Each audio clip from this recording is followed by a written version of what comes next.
All right. Well, thank you everybody for joining. We really do appreciate you taking the time. We recognize that this time of the year can be a little bit challenging for some. It's before all of the craziness happens, and so lots of people are using this time for vacations and whatnot. So we really do appreciate you all taking the time to join us today. My name is Mark McGinnis, and welcome to TriVigil's webinar on fortifying a digital campus.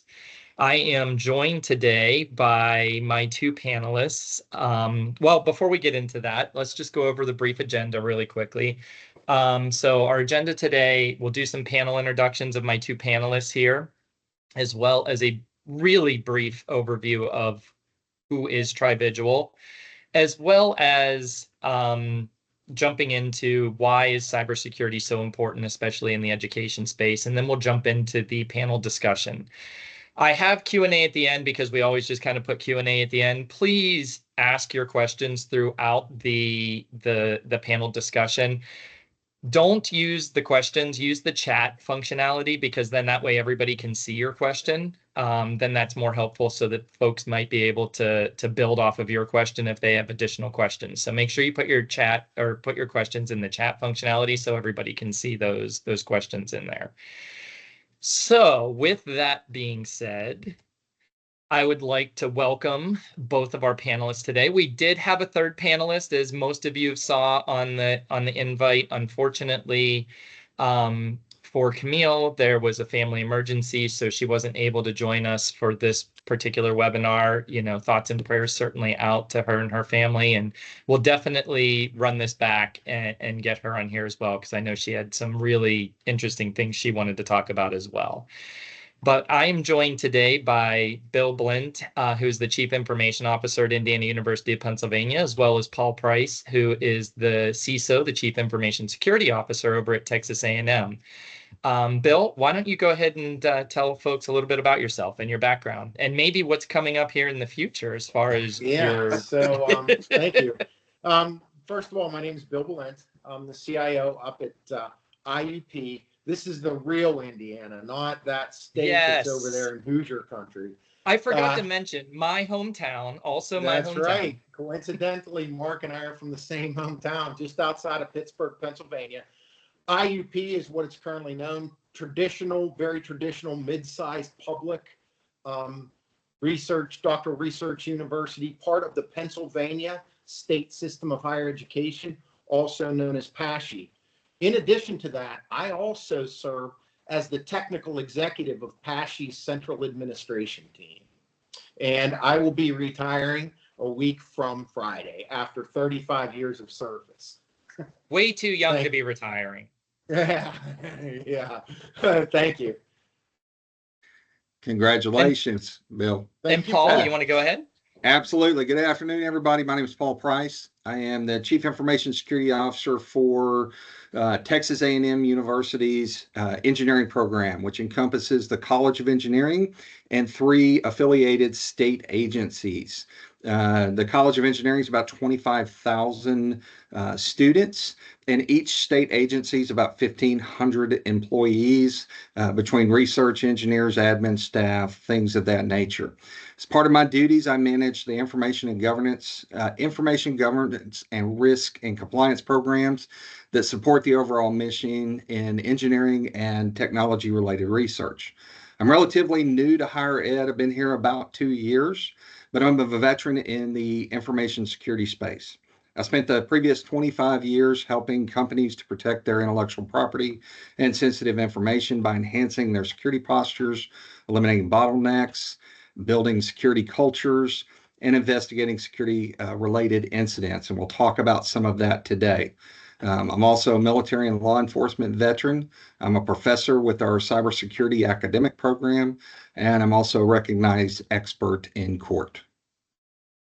Awesome. And I know Bill can attest to this, and anyone else on here that's sitting in the higher education space. Paul, you're like right on that cusp. One more year and you're never going to get out. It's, you know, higher ed will pull you in and it gives you about 2 years to figure it out. And then that third year, you're a lifer.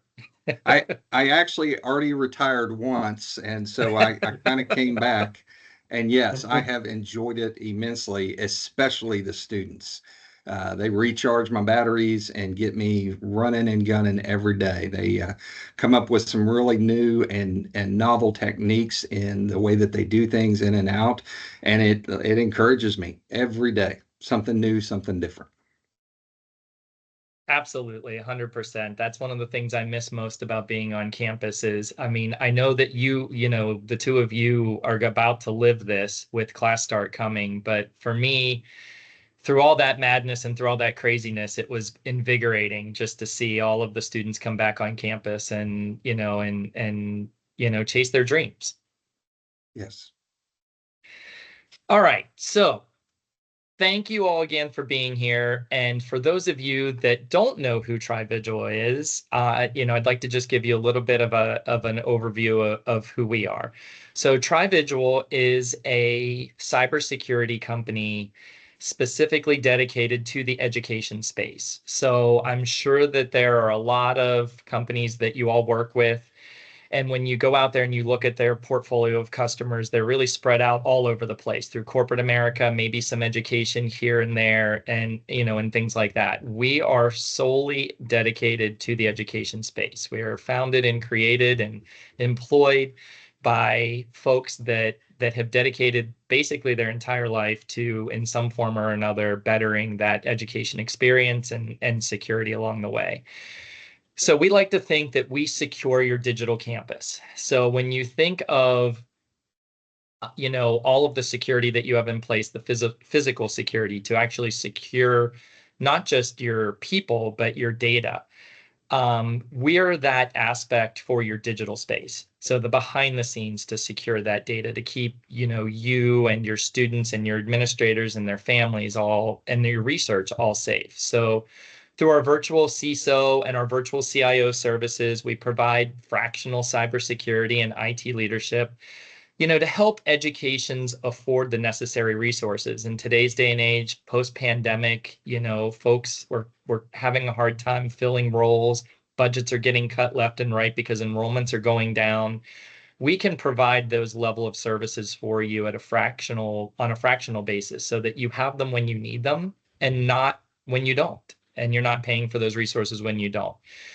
We use, strong defenses and continuous surveillance and effective incident responses to keep your data safe.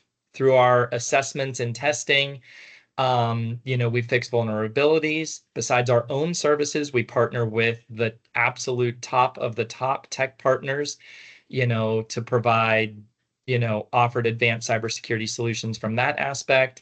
And, with our thorough training and planning, we like to come in and make sure that we're ensuring that safe digital environment for your students, your educators, your administrators, and their families and all of that. So why cybersecurity? Why is cybersecurity so important, especially in the education space?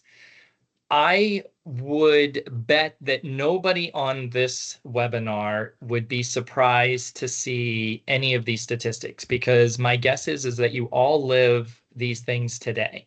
So when you start to think about some of the recent trends, education, higher education specifically, is becoming an increasing target for ransom attacks and cyber attacks of other varieties, because we're holding so much data, not just student and family data, but research data and financial data. I will not say their name on here, but I was recently talking to friends at a small New England institution where they had their direct deposits hijacked. Yep. So you start to think about some of, this increase in attacks and where we are. Yeah, yes, corporate America, yes, these big companies are always going to be these huge opportunities, but for a lot of these hackers and these ransomware attacks and things like that, higher education and education space in general is almost low-hanging fruit for them. From that, when we think about that, you think about also from a higher education perspective, we are conditioned to use a lot of third-party software partners. And when you think about that and you think about where we are now with, again, that decrease in enrollment, that increase in or decrease in filling roles, and that decrease in budgets and things like that, we're partnering more with third parties out there to provide us with resources. The more third parties that we partner with, the more we're increasing those vulnerabilities. I think it was the MoveIt ransomware attack that highlighted vulnerabilities in third-party software used by educational institutions across the educational space. So there's just this increase across the board when it comes to these things. There's also the huge financial impact to this. And, I know that we've all experienced the Department of Ed and the federal government, and anytime there are findings at our institution, whether it's a compliance or regulatory finding or something like that, they have no problem sacking us with those financial penalties that come along with that. With higher education, with education in general growing in targets, the federal government is paying more and more attention to, those regulatory and compliance, regulations that they've placed on institutions to make sure that we're all doing what we're supposed to be doing along the way. But that's not even the biggest financial impact. The biggest financial impact is when somebody does get your data. There are a litany of universities over the last handful of years that have had to pay ransom, to get their data back because, one, maybe they weren't prepared for that ransom attack. Maybe their backup got corrupted along the way. For a number of reasons, they had to go out and pay millions and millions of dollars just to get access to their data again. We talked about the regulatory and compliance, around data security growing even more. We're actually going to talk about that a little bit, during our panel discussion. And we talked about that less budget and, and staff along the way. Now, the one thing that I will say, and I hope nobody throws, thankfully we're virtual, so nobody can throw anything at me. I know that higher education likes to think of itself as being very proactive, being the tip of the spear, being innovative. But I'm a 29-year veteran now, 28-year veteran of higher education, whether in colleges and universities or working with them in capacities like this. And I know that in certain ways we are very innovative and we are very state of the art, but in a lot of ways we're also still very reactive. And when it comes to cybersecurity, we can't afford to be reactive. And so we're going to talk a lot about, today we'll talk a lot about what Bill and Paul have seen. We'll answer a lot of your questions. And then we're also going to talk about, working together along the way as well, because we need to be collaborative. It's not me against somebody else. It's all of us together in this to make sure that we can just keep our heads afloat as we go through this. So any questions before we get started?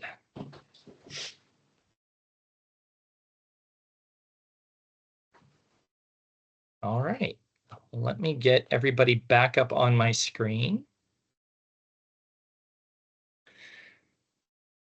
All right, so with that being said, I'd like to jump into our panel discussion here. And so one of the things that we talked about a little bit was the increase in attacks that are happening. And so when I look at this past year and I look at some of the big names, and this is widely publicized, we've had cyber attacks with the University of Michigan, Minnesota. We had cyber attacks with the Hawaii Community College system along the way. And so when we start to think about some of these attacks, nobody is immune to this. And so it seems like, with these highly publicized attacks every week, it seems like every week these days, many of these are, definitely hitting higher education.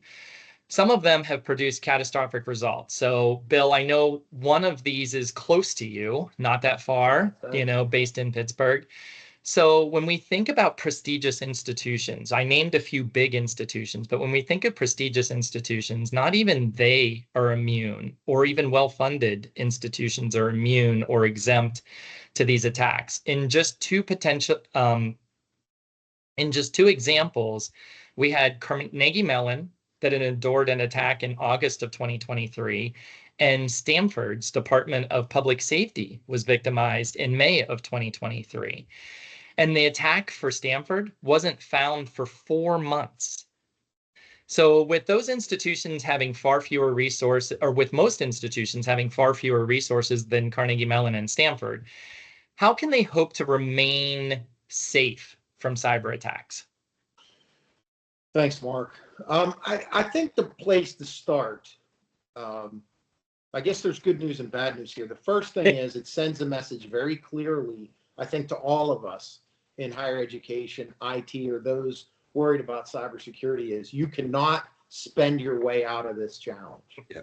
So that in and of itself might seem like a terrible thing, and in some ways it is, but paradoxically, it's also kind of empowering because it is something where we have to take a practical approach and not look at it so much as saying, how can I stop every potential attack that's coming from the place of a losing proposition, right? So the institution can successfully block 100,000 attacks in a row, but if the 100,001st gets through, nobody's talking about the 100,000 who stopped. Yeah. They're only talking about the one that got through. So when we think about it then and say, okay, it's not like one of these cases in IT where, look, it costs a lot of money to buy this software, but if I buy it, I have it and I have that capability. In this case, no matter where you spend your money, you're going to have a chance to have a problem. However, what each of those investments does, if you spend and make wise investments on things that can truly enhance and enrich the security posture of the institution, you are making progress beyond what you think. Because what you're doing at the same time is you're changing culture, you're changing priority.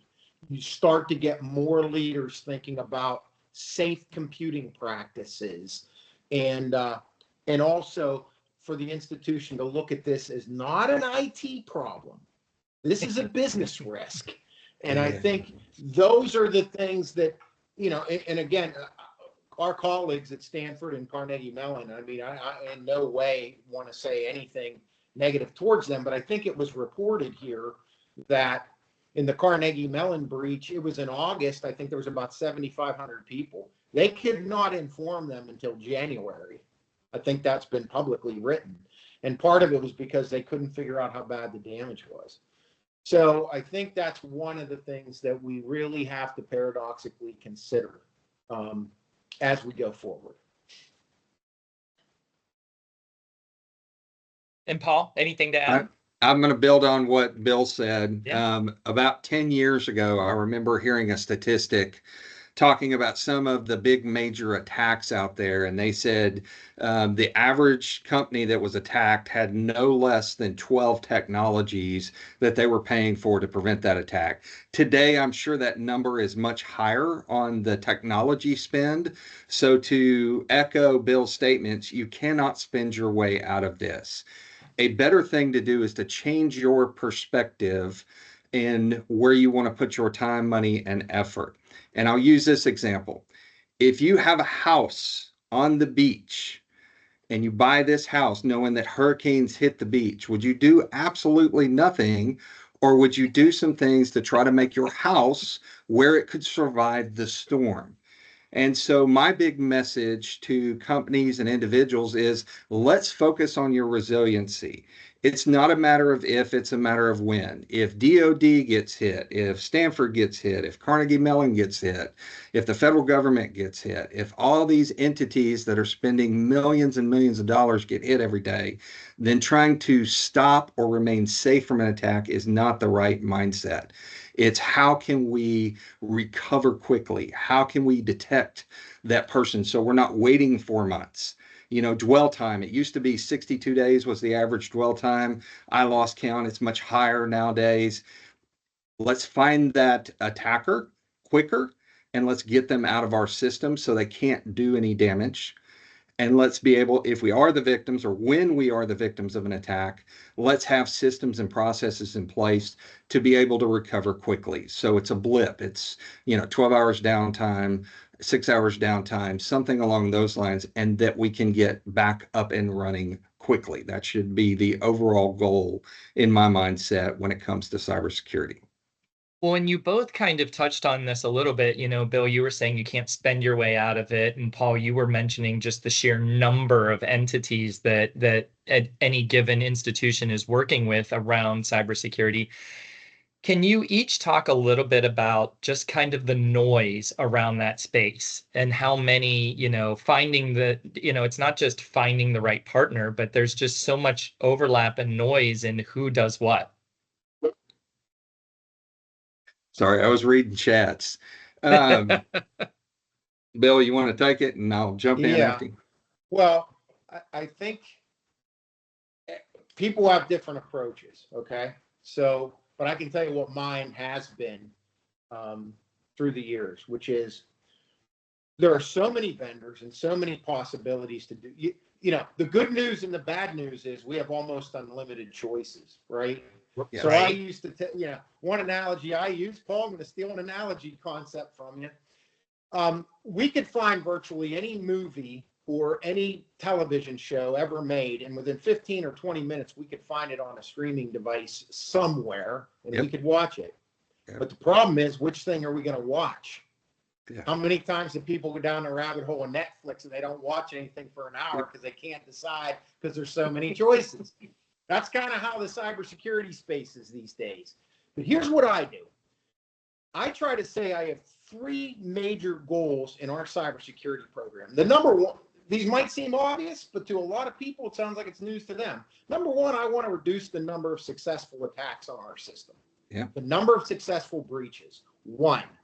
Number 2, when somebody does successfully attack, I want the quality of what they could possibly get from us to be as low as possible. So in other words, you're protecting your sensitive confidential data, your difference maker data. So you have that strategy. And then the third one is that when somebody successfully attacks you, our incident response must be fantastic. Not only to stop the bleeding, so to speak, but to get a handle on it. And this includes the business continuity piece of that and the protection to make sure that it doesn't happen again.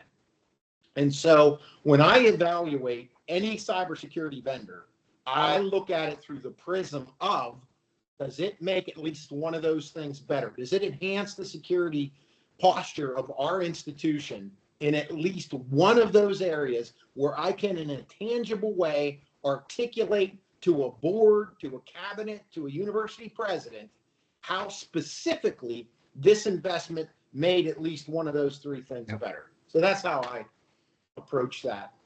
And I agree completely with everything Bill just said. What can we do to minimize the attack? And that may be some internal controls that we know where the keys to our kingdom are, and we protect those more than we would protect our public information. We could care less if the public stuff got taken, but we want to protect the HR data. We want to protect the student records. We want to protect our intellectual properties. And so we have a stronger level of security or protection around those items, understanding that some of the public stuff may get compromised, but we want to make sure the keys to the kingdom never get compromised. One of the other add-ons that I've got is I really look at the ability to move. So most of the time, an attacker is going to penetrate your organization. The very first thing they're going to try to do is elevate, get to a higher level so that then they can put some persistence mechanisms in. I'm really looking for tools that help to identify that quickly and help to minimize the chance that they can create administrative accounts or move to a different location where I'm playing whack-a-mole, just trying to trace them around the network. And so that lateral movement is the term that they call. If we can stop lateral movement, we generally stop the widespread nature of most of these highly publicized attacks. Absolutely. Thank you both for that. So the next question, Paul, is With the frequency and negative impact of cyber attacks continuing to increase, certainly at an alarming rate, and that's not going to slow down.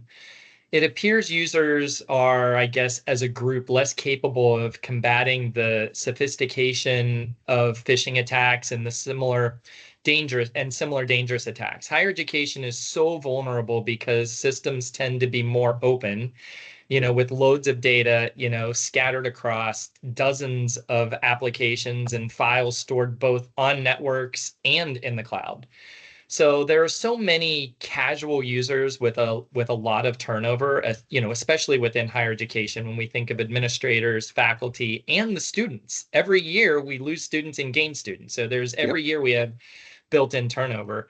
So what can institutions do and do better to empower users to be more successfully combat this growing threat in face of so much turnover with casual users like students, contractors, and temporary employees, not to mention just the overall regular administrative turnover? So I'm going to start with what Bill said earlier. Security is not an IT function. Security is everyone's function. So our very first goal, or one of our goals, should be creating this security-minded culture where we have employees that understand this is a threat to our business, to our institution, and every set of eyes and ears that we have out there looking is going to help to make us stronger, so that everybody has a role to play in the overall safety and to take ownership in that role and be a part of the solution. So we want to spend some time and effort creating this security-minded culture. The other thing that I really focus on is a good identity and access management. We go back to the basics. Who's coming into my network? The old school way is the castle in the moat. Basically, as soon as I'm past the drawbridge, I've got whatever access inside the castle I need. We're going to break that down to only giving you the access to what you need. If they're a visiting scholar, do they need access to everything in the department, or just maybe a little sandbox or a little folder where we send our visiting scholars? That way, if that account gets compromised, the only thing we're worried about is what happened to be in that visiting scholar's place. Same thing for a contractor. Does a contractor need wide access or multiple folders? No, they need to be able to do their function. And so it takes a little bit more time figuring out what accesses we're going to give to this particular individual, and to make sure that we minimize it to just those accesses they need to do their function, whatever it may be. So a robust identity and access control program. With this, we're creating layers. The common terminology is defense in depth. We want to have our public data sitting closer to the front door. We want to have our keys to the kingdom, the more high security data, the most protected. We want to create these layers. In law enforcement, we called it time and distance. We want to create time and distance to allow us to react to the threat. When we put layers in how we manage data, we create that time and distance to allow the detection mechanisms to find that person when they're looking at the public data before they ever go and have an opportunity to attack the keys of the kingdom. If you watch TV and you've seen these attackers, they're typing on the keyboard and bam, they're straight to the goods. That is not reality. Most of the time when they gain access to a network, they want to establish persistence. They want to be able to dwell, because it's going to take them time to figure out where the good stuff is. Think about it this way. When you walk into somebody's house, you're not going to know where everything is right away. You're going to have to go peek in cabinets and drawers and things of that nature. I hope nobody's doing that. I'm just using it as an example. But it takes time to figure out where things are.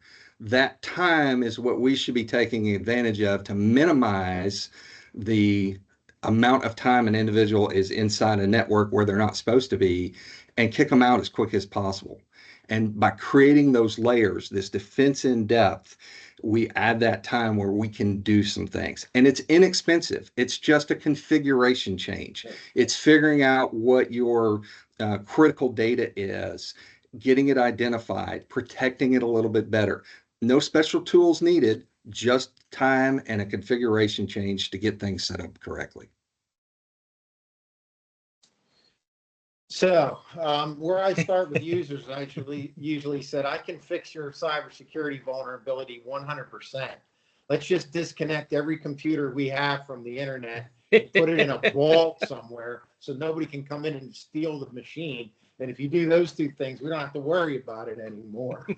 I don't think that we can go back to those days. Yeah. So you see, here's an underlying theme that Paul just articulated in a tremendous way, which is practical, common sense. Yeah. Not everything in cybersecurity defense says the bigger check I write, the better off I'm going to be. It goes back to a lot of things. And I think one of the things, I think research has kind of proven this, that one of the most important things you can do is invest in human beings being able to practice safer computing practices. So I'll just use an example within PASHI, which is the state system of Pennsylvania. We have a mandatory user education program that every employee must go through every year. Once they get back to campus, we tie it into National Cybersecurity Month, which is the month of October. We really make a big deal out of that. We're, a campus champion with NC-SAM, the National Cybersecurity Alliance, as an example. So we make a big deal out of it, and we'll have a tip of the week every Monday in October. We have little contests, poster sessions. We try to get a little bit of cybersecurity baked into some of our literacy courses for incoming freshmen and so forth. So I think the biggest thing you can do, I think one of them is to better educate your employees, but it has to be something that works with modern life in situations where users are really taxed and stressed. So you need to pick a really good time of year to do it, and you need to make it there. We do about 35 to 40 minutes annually, and we use an online provider of that service. And then that online provider, also part of the product is to bake in a phishing scheme indicator on the email client, so that if a user thinks it might be, it's kind of like becomes a game. I think this might be a bad thing that somebody's trying to email me. It automatically can generate that and send it off. So I think practicing safe computing is one thing. Another thing I think that you can do that's very similar to along those lines is we use when we have a compromised account, IT is going to inactivate that account immediately. Yes. Now we kind of have you for a while. So now we're going to do what we call a teachable moment. And before you can reactivate that account, there's going to be some remedial training that person's going to have to complete in order to get their account reactivated. But all those things I just mentioned and that Paul mentioned, it starts with executive sponsorship. You need to have the leadership of the institution realizing that this is a business risk, not an IT risk, because all of that flows from there, the vice presidents, the deans, all down to the employees. If somebody says your annual performance review, if you had a compromised account or some other cybersecurity incident, yeah, that's going to be factored into your performance review next year. You'd be surprised at how quickly employees will start to prioritize that as well, not only for their own good, but for the good of the institution as well, benefits from that change. So that's an example of how we start to empower people through a variety of different techniques there that I mentioned. Well, I would add, Mark, I would add that every user account and connected device, think of it like a key to unlock the security. And so that's why it's good to suspend those compromised accounts, or when people fail, the phishing, it's because it's a key. It's a key the bad guys can use or attackers can use to gain access. And people think, well, it's just a computer. Well, it's just my user account. No, it's a key to unlock the security to get past everything that we have put in place to prevent this from happening. Yeah. And Bill, you had mentioned, a teachable moment, in that regard. Yes. And Matthew had a good question, in the chat, and he said, how often are you all training and exercising, how often are you doing training and exercises with campus emergency managers? He had mentioned that the Venn diagram between the two practices is quickly closing into a full circle, and we have to be speaking the same language. So how often are you doing that training on your campuses? Well, at IEP, they are still separate. So Yeah. we have campus safety and campus police. So I don't know if you're talking about like flood, tornado, active shooter, those types of things. When you talk about emergency management, I'm assuming that that's kind of what you're talking about. And the the situation, at least as what it is today, it's still in the compliance, legal, criminal justice type area, data governance type area. Cybersecurity still lives in that world at our campus, and it hasn't crossed over to be like what I might call facility centric type of emergency operations, unfortunately. Mhm. I would agree with that. I mean, we set up CrowdStrike's a perfect example. So CrowdStrike 2 weeks ago, we set up an incident response team, emergency operations center. While we had 20,000 some odd endpoints down, and so we ran it just like any other incident. We did not have police involved or campus managers. It was pretty much IT and executive leadership handling that piece of it. Now we do work closely with campus police. Also, as a retired police officer, I've got those relationships. We did an active shooter simulation last week. Summertime, not as many kids. We do some tabletop exercises with them. But when it comes to cybersecurity, it's pretty much IT and executive leadership that are kind of focused on that. Now, with executive leadership, we're bringing HR, we're bringing finance, we're bringing our incident response team, we're bringing our marketing and communication folks in, so that when we do our tabletop exercise, we know it's going to hit all different aspects and everybody's going to have a role to play. Like Bill, we test once a year incoming students and on hire for employees. We do follow-up testing or training, I'm sorry, follow-up training annually. It's required. And then if they're failing their phishing tests or things of that nature, we may do some remedial training or some work with them. But just one big once a year. Same thing for tabletops and business continuity testing is a once a year thing. Awesome. Thank you, guys. And so, Bill, another huge challenge facing education institutions is the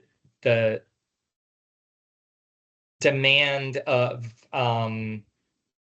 their high risk vulnerabilities, and this is made tougher when the threat and landscape is changing so rapidly and has become, so expensive. Everything is so expensive now.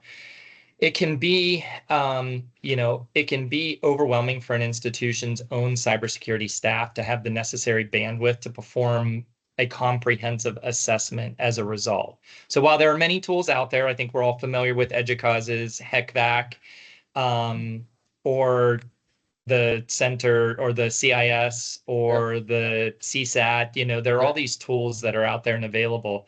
What are some of the best practices that institutions can use to not only perform quality cybersecurity assessments, but to transform the findings into actionable next steps? Well, first things first, it needs to be a priority.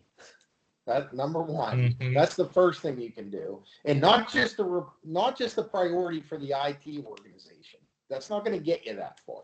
It needs to be a priority at the executive level. First things first. The second thing, I believe it's very important to create a safe space. So in other words, if there is entities at the institution that have not really done too well in protecting sensitive data, or they have bad practices, they don't follow your data governance policy, assuming you have one, that they have a chance to fully open, to try to open the door, so to speak, and say, hey, here's the reality of it. It doesn't work. That assessments don't work really well unless people can feel that they can be brutally honest. So that's another part. None of this has to do with technology. We're talking about human beings and organizational issues to start with.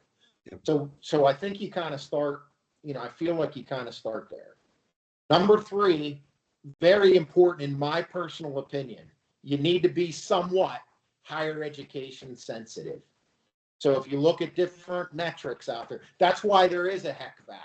There's a HECVAT because there are higher edisms that are not industry agnostic. They are higher education centric and somebody talking your language a little bit. So I feel that those are kind of the three bases that until I have executive sponsorship, until I have a safe space where entities can all feel that they can be fully honest about the as is state of cybersecurity in their organizations, and you have a mechanism where we say whatever we do, we're going to tailor it for education. Once you have those three things in place, then I think that's when you look to the professionals. I believe most of our institutions shall look to professionals at that moment, bringing that to the table, and then take it from there. Because I think if you have a quality cybersecurity services company, they're going to know enough from other experiences to know what questions to ask, what problem are you trying to solve, and then from there can help direct you in the right direction. Don't try to do it all yourself would be my opinion, because you bring in personal biases that you don't even know. In other words, you also don't know what you don't know. Right? That's my favorite saying. You don't know what you don't know, or you can't effectively manage problems that you don't know about.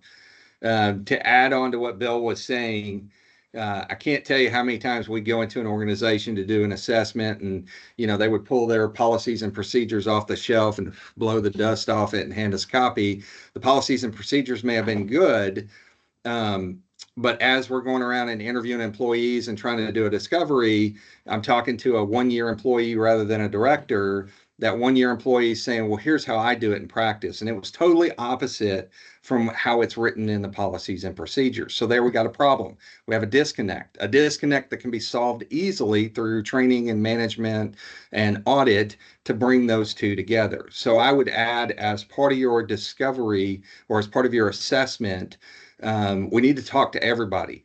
I see a lot of times when companies have to do an assessment, let's just pull all the directors in, let's sit down and let's figure this out. Something I learned a long time ago: the people at the top that have the decision to make, that have the power to make decisions, don't always know what the problems are. And the people at the bottom may know what the problems are, but don't have the power to do anything about it. So you really have to go in and talk to everybody, get those different perspectives so that you can really understand what your challenges are to come up with solutions to address those challenges. And the other piece of that I want to add on to this is that a plan without dates is just a dream. Once you know what your problems are, you make a plan and you put dates on it. You prioritize it to what you want to tackle first and add a date to it. We call that a plan of actions and milestones, or a POAM. Put dates on there that you are going to address this. It's not a quick trip, it's a journey. It could take you several months to years to get this issue complete, and then you get to start over and do it all again. But in the interim, you use that plan as a reminder to be able to go back, to keep you on task, to keep you on track, so that you are making forward momentum and not just grabbing the low-hanging fruit. You're actually doing things that take time. I'm that type of person. I love to cross things off a list. I feel like a sense of accomplishment when I can write it off. So I love hitting closed on the POAM. Hey, I got that done. Close, and watching it shrink, knowing that I'm getting these things taken care of, and what's our next one that we're going to focus on. And so, staying on that plan, setting those time frames of when you want to get it done, and sticking to what you put.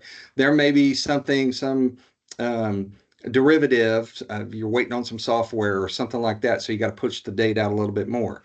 But again, that helps to keep you on track throughout the process so that you ensure your assessment and your plan are going to be valuable to the organization. Yeah, absolutely. And So I love this. I love this next one. So with news of everybody loves when news breaks before we have a chance to control the narrative. So with news of cyber attacks in higher education often reaching executives via published materials. So it's usually hitting them once it actually hits the news, whether that's, University Business or Inside Higher Ed or the Chronicle, whatever it is.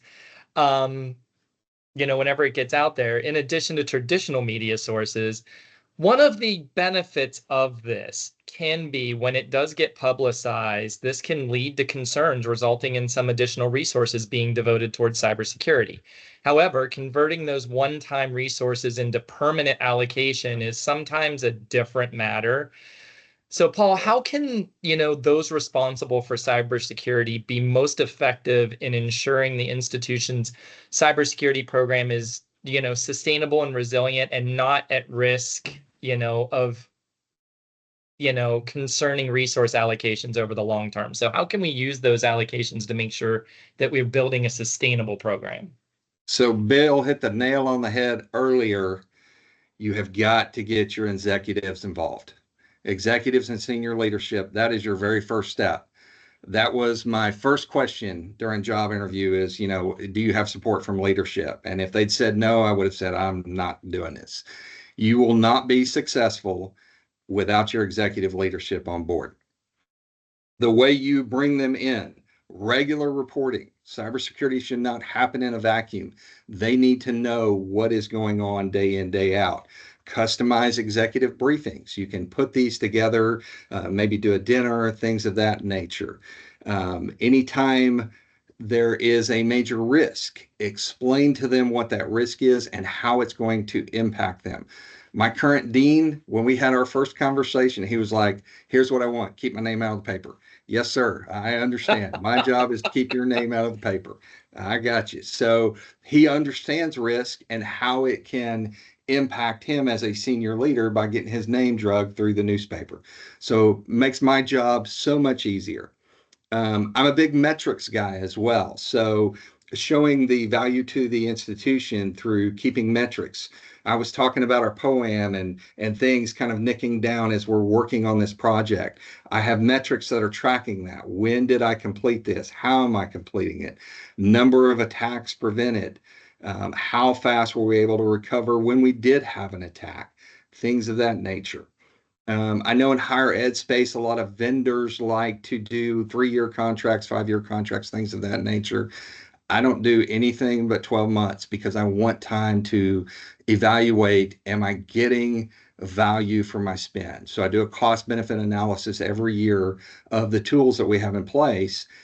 A lot of times I end up getting rid of a couple. I'm not getting the value out of them. I make them go away. That tells my executive leadership that I'm on it. We're just not buying something and being a set it and forget it. But I'm constantly evaluating my precious security budget to ensure it's going in the best place.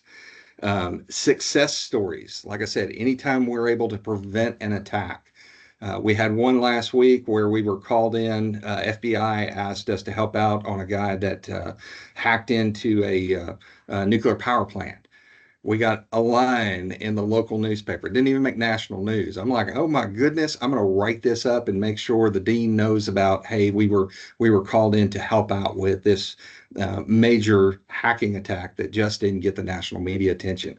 Texas A&M loves having their name on things. So anytime you can take those success stories and pass them on to your leadership, they really will start to support your program. One of the things we have in cybersecurity is making sure that we are not being the police, making sure that we're not demanding and telling people that they can't do things. We want to make sure that our cybersecurity program is aligned with the business objectives. What we do supplements the business side. This is a business risk, as Bill said over and over again.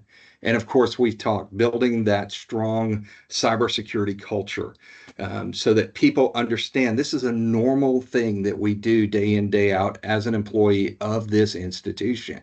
So they're not going to want it to go away because they believe it's part of their job day in and day out. Of course, I have some people that are tired of the fishing and they're like, hey, we just want to go back to the old way and let us do whatever the heck we want to do. That's just not the world we live in. So getting that cybersecurity culture, getting those employees on my side makes it a much easier sell to my executives that, hey, this is just the way we do business today.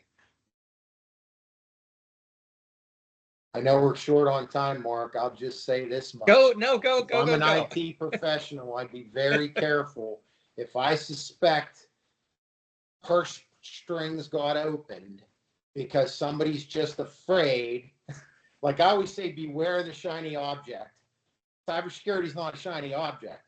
When does this end? I'll tell you when it ends. Quit admitting students to your institution. Quit writing transcripts. Quit giving people financial aid. No problem. Cybersecurity won't be an issue anymore. Yeah. This ends when we stop admitting students and taking financial aid and taking bills from people and generating transcripts. That's when cybersecurity goes away.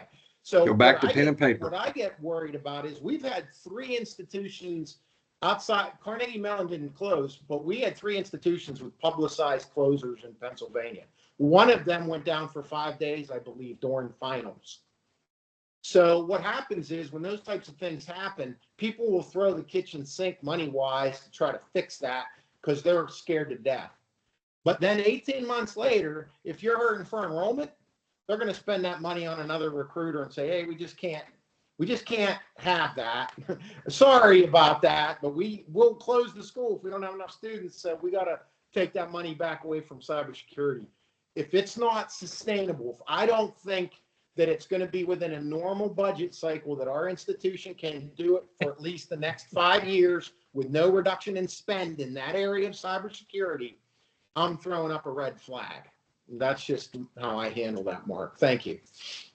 No, absolutely. And Rich had just made a comment, which was kind of funny. He said with the introduction of very well planned and executed deep fakes, which touches, one of the things we won't have time to get into today, it will have to be for round 2 is the AI impact on all of this.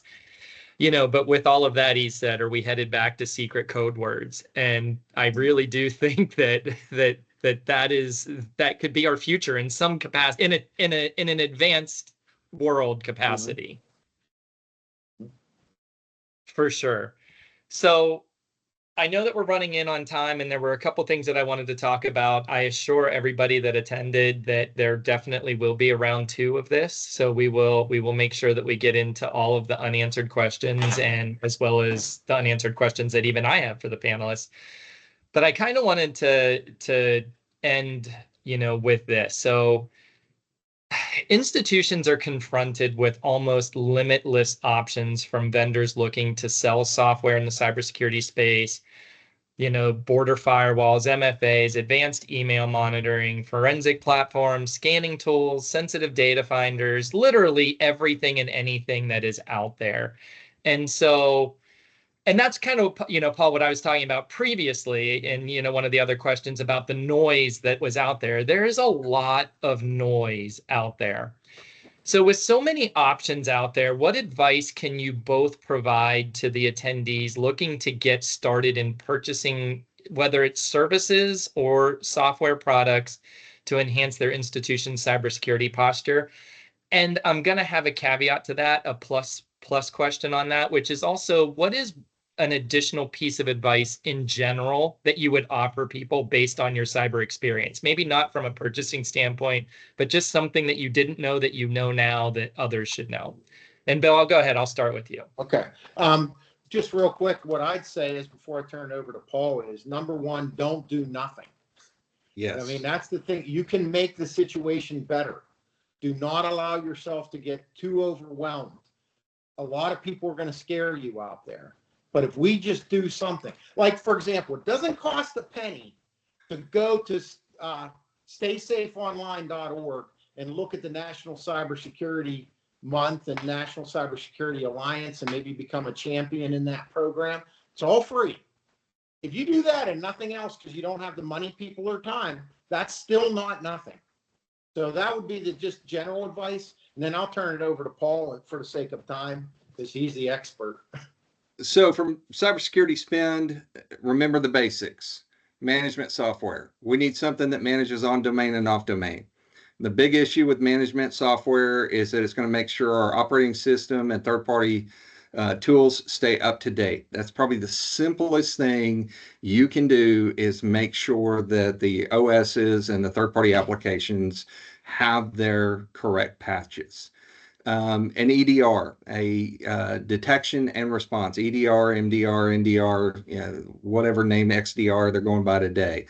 Early detection and response, things that are going to be your anti-malware client and are going to let you know when there's a behavior. If you don't have the manpower in-house, you can hire a third-party managed security provider, and they can get the EDR and take care of the alerts and the detections. As I said earlier, early detection in my mindset is the key. And then last would be vulnerability mitigation. When it comes to spend, I think you get the most bang for your buck. And when you find a vulnerability and the patching didn't take care of it, vulnerability software can identify it for you. So it tells you which machines to go to and how to fix that particular vulnerability. It also tells you which vulnerabilities are currently being exploited in the wild. There are tens of thousands of vulnerabilities out there. Many of you don't have to worry about. I focus on the critical and high. Those are the ones we spend our time, money, and effort on. But I need a tool to tell me which particular programs they're in. And there are several on the market that are not that expensive.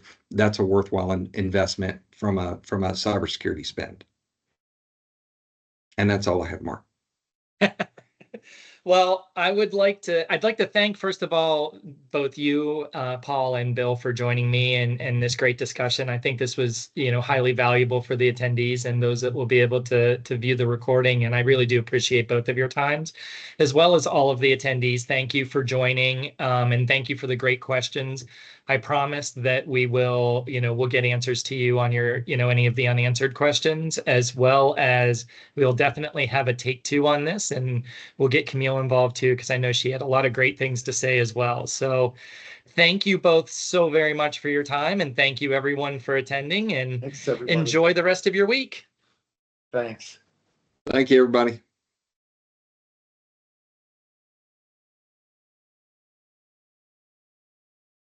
I'm just reading through the comments. All right, I got to jump to another meeting as well. Yeah, loved it. Whenever y'all want to do it again, let me know. Absolutely. Thank you. Take care, Mark. You too.